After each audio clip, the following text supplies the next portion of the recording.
semuanya saya temui dalam keadaan sehat. Dan jangan lupa always stay at home ya. Baiklah, perkenalkan nama saya Siti Yuliana Ugati. Saya guru bimbingan dan konseling di SD Laboratorium UNG.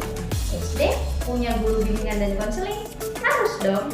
Nah, landasan hukumnya adalah Peraturan Menteri Pendidikan Kebudayaan Nasional Nomor 111 Tahun 2014, di mana di situ mengatur tentang bagaimana kedudukan bimbingan dan konseling baik di sekolah dasar maupun di sekolah menengah. Tapi ini loh Bunda dan anak-anakku di rumah, saya yakin sebagian besar banyak yang belum memahami apa itu bimbingan dan konseling. Apa sih peranan guru bimbingan dan konseling? Selama ini miskonsepsi yang berkembang di masyarakat tentang bimbingan dan konseling antara lain banyak yang menganggap guru bimbingan dan konseling itu adalah guru yang galak. Guru bimbingan dan konseling itu adalah menyebalkan. Guru bimbingan dan konseling itu tugasnya suka menghukum, tugasnya hanya untuk menasehati, dan bahkan ada yang menganggap guru bimbingan dan konseling adalah polisi sekolah. Nah, Bunda dan anak-anakku di rumah, guru bimbingan dan konseling tugasnya bukan seperti itu ya. Kalau begitu, apa sih bimbingan dan konseling itu? Saya jelaskan. Bimbingan dan konseling adalah proses pemberian layanan atau bantuan kepada peserta didik, baik secara perorangan, secara tatap muka ataupun tidak, secara kelompok dan secara klasikal, agar peserta didik dapat mencapai perkembangan yang optimal meliputi 4 bidang: bidang pribadi, bidang belajar, bidang sosial, dan bidang karir. Jadi jelas ya apa itu bimbingan dan konseling. Selain itu, bimbingan dan konseling juga memiliki beberapa fungsi.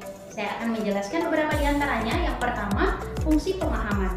Nah, fungsi pemahaman berkaitan dengan layanan bimbingan konseling, bagaimana memberikan pemahaman kepada peserta didik atau membantu peserta didik agar dapat memahami dirinya berkaitan dengan potensi serta memahami lingkungannya. Yang kedua adalah fungsi pencegahan. Nah, fungsi pencegahan ini adalah berkaitan dengan fungsi layanan bimbingan dan konseling untuk membantu siswa dalam memproteksi dirinya agar tidak melakukan tindakan-tindakan yang menyebabkan siswa tersebut bermasalah di kemudian hari. Yang ketiga adalah fungsi pengentasan. Nah, fungsi pengentasan ini diperuntukkan bagi peserta didik yang telah mengalami masalah. Jadi, bimbingan dan konseling membantu peserta didik tersebut mengarahkan dirinya bagaimana keluar dari permasalahan yang sedang dihadapi. Itu yang ketiga ya. Nah, setelah ketiga, fungsi yang keberapa sekarang? Yang keempat. Nah, fungsi yang keempat adalah fungsi pemeliharaan.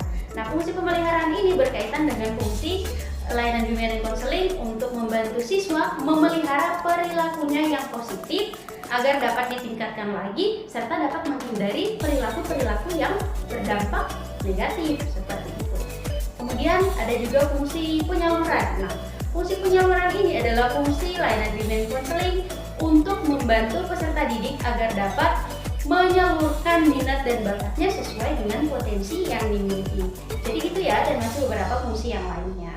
Nah, sampai sini paham ya anak-anakku bagaimana peranan bimbingan dan konseling, atau apa itu bimbingan dan konseling, serta bagaimana kedudukannya di sekolah kita tercinta ini di SD Laboratorium UNG. Jadi, ayah bunda dan anak-anakku di rumah yang selama ini masih memiliki pemahaman yang keliru tentang bimbingan dan konseling, sekarang kan sudah tahu. Jadi mulai hari ini mari kita rubah sama-sama ya pandangan kita tentang bimbingan dan konseling. Bimbingan dan konseling bukan hanya untuk siswa yang bermasalah, bukan juga polisi sekolah, bukan yang tugasnya menghukum, tidak. Ada juga yang mengatakan bimbingan dan konseling hanya untuk anak berkebutuhan khusus. Salah. No, tidak seperti itu. Itu sangat keliru sekali.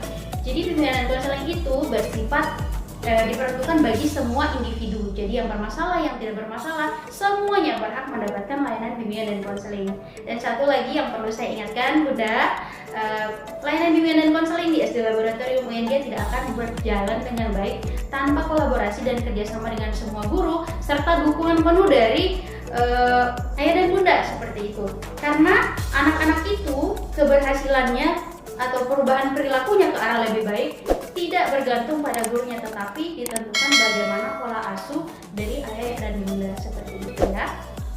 Kemudian ini adalah nomor WhatsApp saya dan